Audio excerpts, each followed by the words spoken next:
کہ اب اسرائیلی فوجی یعنی یہودی جو ہیں متحدہ عرب امارات کی حفاظت کے لیے آ گئے ہیں۔ پہلے جو امریکن یہاں پر موجود تھے وہ اس کی حفاظت نہیں کر پائے ہیں۔ اسرائیل جو اپنا آئرن ڈوم بھی ایران کے مقابلے میں بچا نہیں پایا ہے، کیا یہاں پر اس کا آئرن ڈوم ایران سے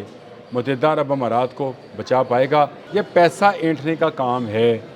یو اے ای کو آئرن ڈوم دکھا کر مزید ڈالرز رقم ہے وہ بٹوری جائے گی، سونا بٹورا جائے گا اور نچوڑا جائے گا وہ پیسہ جو کہ عالم اسلام کا پیسہ ہے۔ بسم اللہ الرحمن الرحیم، بولتے کالم کے ساتھ میں عامر رضا خان، اور دیکھ لیجئے کہ اب اسرائیلی فوجی یعنی یہودی جو ہیں متحدہ عرب امارات کی حفاظت کے لیے آ گئے ہیں۔ جی ہاں بالکل، بنجمن نیتن یاہو نے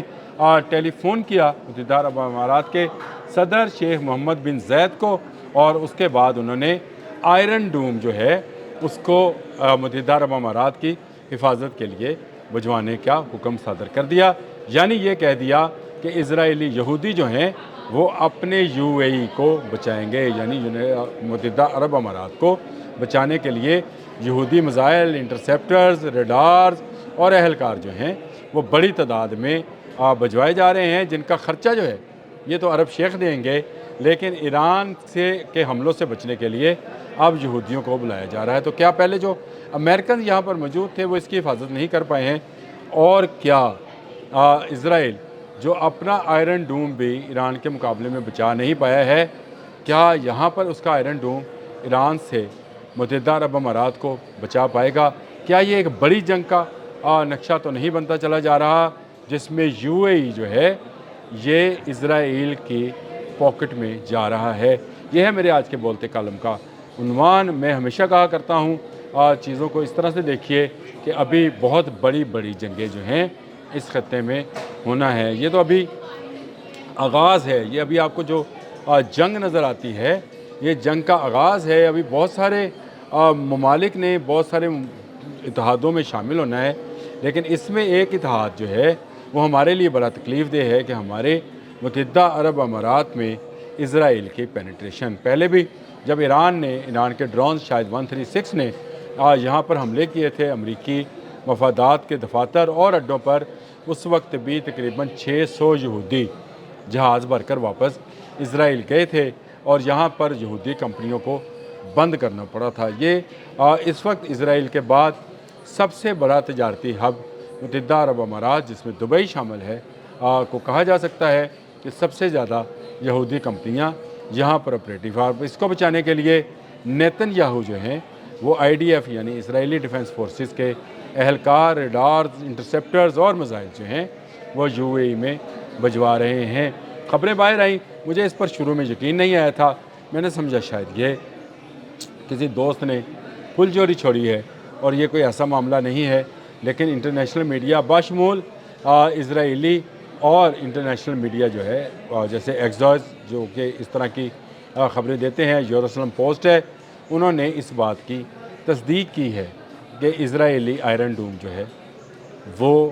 جا رہا ہے یو اے ای، اور اس کے ساتھ ریڈارز بھی جائیں گے اور ان کو چلانے کے لیے اہلکار بھی جائیں گے اور میزائلز بھی فراہم کیے جائیں گے۔ یعنی ایرو، تھارڈ اور پیٹریاٹ جو ہیں اس کا ایک آئرن ڈوم بنایا جائے گا، 5 لیئرز آئرن ڈوم ہوگا، جیسا اسرائیل پر ہے ویسا ہی یو اے ای پر بنایا جائے گا، اور اس سے ایران سے آنے والے میزائلز کو انٹرسیپٹ کیا جائے گا۔ ایک طرف ایران اور امریکہ مذاکرات کا کھیل کھیلا جا رہا ہے، اور دوسری طرف تیاریوں کا یہ عالم ہے کہ یو اے ای میں بھی آئرن ڈوم کو آپریٹیو کیا جا رہا ہے، اور وہ بھی اسرائیل کر رہا ہے۔ تو اسرائیل کا کیا مفاد ہے کہ وہ یو اے ای کو بچانے کے لیے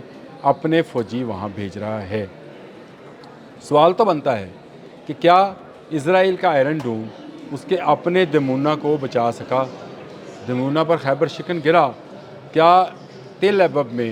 جو کلسٹر بمبنگ ہوئی اس سے کیا اس کا آئرن ڈوم بچ پایا؟ انہوں نے سینکڑوں جو ہیں پیٹریاٹ اور ایروز میزائل چلائے، لیکن ایرانی بلاسٹک میزائلز کے سامنے کوئی ایک بھی نہیں چل سکی۔ یہ پیسہ اینٹھنے کا کام ہے۔ یو اے ای کو آئرن ڈوم دکھا کر مزید ڈالرز اور جو اس کی رقم ہے وہ بٹوری جائے گی، سونا بٹورا جائے گا اور نچوڑا جائے گا وہ پیسہ جو کہ عالم اسلام کا پیسہ ہے، وہ تیل